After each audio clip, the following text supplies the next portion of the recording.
Hey guys, so here we are. It is the day before the test. You should have looked through your study guide and went over it. Sorry that my office hours were not on Zoom today so that you could ask me all of your questions. I assume I'm going to have a ton of questions in my email, but I'm going to upload this video first to kind of help you through it. It might answer some of your questions. So first what I'm going to do is I'm going to go through each standard here on this document and kind of talk about them. And after I talk about that standard, I'll kind of go over what the question or what the answer to the question is, or I might give you a hint. Some of them, I think might be pretty easy. So this first standard here says to analyze continuity and change in Southern and Eastern Asia and describe how nationalism led to independence in India. So let's start with nationalism. That's usually a strong belief in one's own country or the strong pull to create your own country. So in India, there were nationalist movements led by Gandhi as well as some other people. And so the question to the right is asking us, in the 1800s, a movement called nationalism began in India, which caused many Indians in the country to move away from the traditional practices. What was a result of nationalism in India? It gained its independence. People protested peacefully in some places and not so peacefully in others, but most notably Gandhi, which is part B of this standard. So if we move on to part B, it says describe the impact of Mohandas Gandhi and his belief in nonviolent protests. So let's back up. What is nonviolent protest? You got it. When you try to stand up for your rights in different ways to protest without becoming violent or hurting people. Another word that you might see on the test, it might say passive resistance or civil disobedience. It's essentially the same thing. So moving on to our questions here. What was involved in Mohandas Gandhi's plan for civil disobedience? So there were things like protests, there were boycotts, all ways to try to punish the British government that had power over India, and that way force them to give them their independence. Number 3, Mohandas Gandhi's ideas of rebellion and protest are best described by which term? I'll give you a hint. It's one of these words over here. We talked about it. We talked about some synonyms. So number 3, that one should be easy for you. All right, moving on to standard C. Explain the role of the United States in the rebuilding of Japan after World War II. So we got to back up.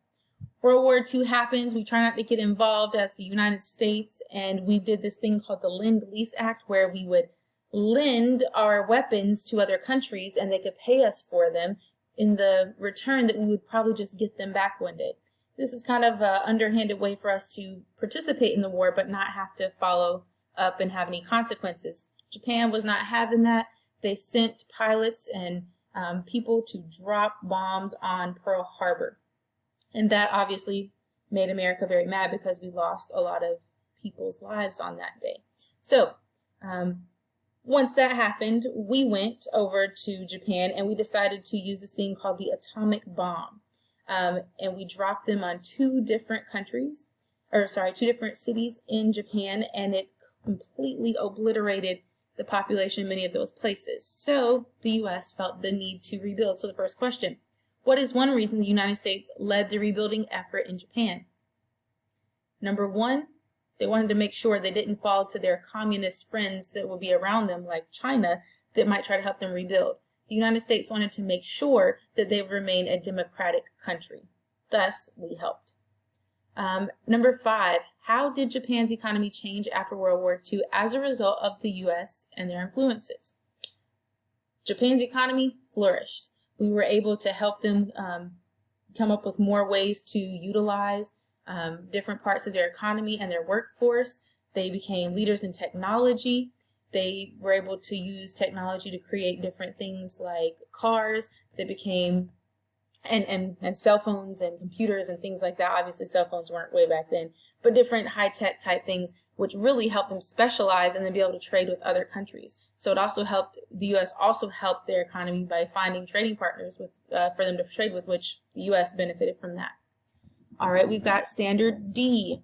Describe the impact of communism in China in terms of Mao Zedong, important person, all these people and things over here you have to know, the Great Leap Forward, the Cultural Revolution, and Tiananmen Square. All right, so standard D, we got to start with some of those people. Mao Zedong, he was a communist leader in China. He didn't start off the leader. He actually came from a pretty poor family, and he worked his way up to the top. He was very smart, very educated. He took his education very seriously. He clung to the ideas of Karl Marx and continued to rise among the ranks of the military in China. And eventually, he was able to gain some power. There's a lot more to it than that. I'm oversimplifying it because you guys don't really have to know that for the test. But the first question the first question says, what was one result of Mao Zedong's Great Leap Forward? Let me back up. The Great Leap Forward was an idea that Mao Zedong had that he could try to take his country that was considered behind the times technologically, economically, maybe even socially, if some people might argue it that way, to try to speed them up and get the technology and the industrialization that they needed to compete in the world economy. So he did things like told them they should work on these communes. And in these communes, they would work for long hours, and they would share a living space with more than just their family. So it'd be 3 and 4 families in one space. And then they would do things like they would get all the scrap metal and try to create something. They also would try some farming practices that were quite questionable, and they thought it would produce more and more crops. And the people of the communes were really excited to help, and they wanted to make sure they had lots of crops and lots of goods. So sometimes they might, tell a little bit of a fib to make it seem like they were making more crops than they actually were. This actually led to starvation, famine, and death. So the Great Leap Forward was actually a great leap backwards. Now we're moving on to the Cultural Revolution and Tiananmen Square. So I don't see a question here about, I do, the Cultural Revolution is number 8. So I'm going to talk about Tiananmen Square first. So Tiananmen Square is a place in China that's considered very important to their government. So when people wanted to protest, they would often go there. So during this time of communism, there were some young intellectuals, college students, who decided that they wanted to have a more democratic government. They wanted to have a say. They wanted things to change. They didn't think about this after the famine and the death. People were starting to question Mao Zedong's authority and maybe even try to be open to some new ways. So these students decided to protest outside in Tiananmen Square in Beijing. It happened for months. It wasn't just a one-day thing, but this important date that number 7 is asking about. It says on June 4th, 1989, Chinese troops marched on protesters, many of them students in Tiananmen Square in Beijing. Why did this confrontation occur?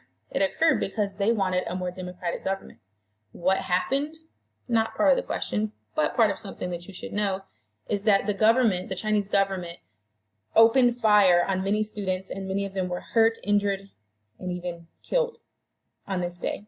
So they definitely squashed this incident. And if you were to go to China today, no one would speak to you about this. And their internet is so regulated. If you even typed in Tiananmen Square incident or June 4th incident, Tiananmen Square, anything like that, the government would know because they watch what people search for, and you can get in trouble for those things.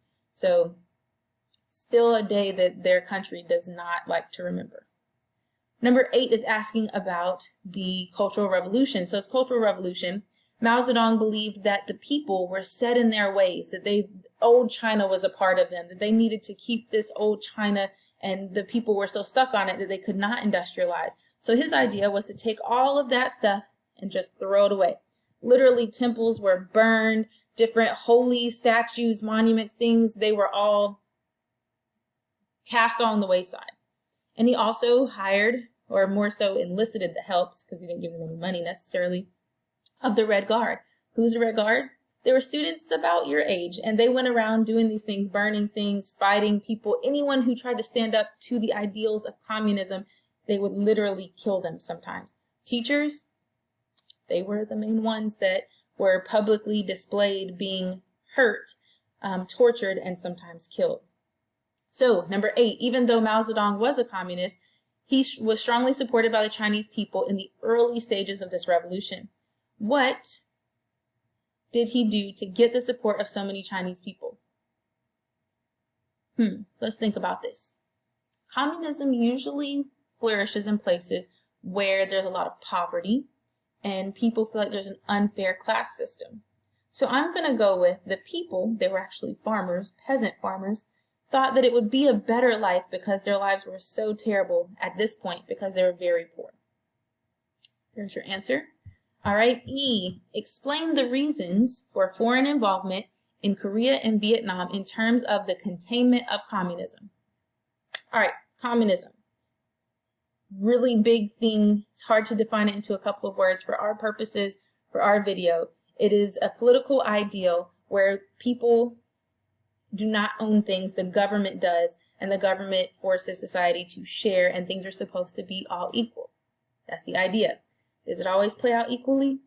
No. That's in theory. So containment is literally like a container. So if you watch the other video, the U.S. wanted to contain it in just the places that it was already at because they didn't like the idea of communism because it often led to things like famines. It could also lead to political instability, war, economic issues. So the U.S. was against it. They wanted to contain it. There were these two countries, Korea and Vietnam. Both of them had some different political ideals happening and being shaped at this time. They were learning about things that were happening in China, and communism started to flourish. However, there were two sides in each part of the world, Korea and Vietnam, where there was a communist part and there was a democratic part. Just so happens the northern part was communist in Korea and in Vietnam, and the southern part was a democratic version. So let's get to these questions. Number 9, why did the United States get involved in Vietnam and Korea? I'll give you a hint. They wanted to contain something. Contain something. Right over there. Which war was it? Oh, sorry about that interruption there. I have a guest at my house, so I wanted to give them their space, and I have to finish recording for you guys. So I believe we ended off on, which war was it? Korea War, Vietnam War, or both.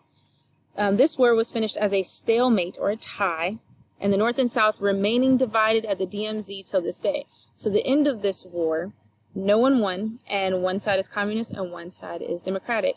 That would be, oops, why can't I see my mouse? The Korean War, okay? Second one, divided into two countries with the North influenced by Russia and the South influenced by the United States. That would be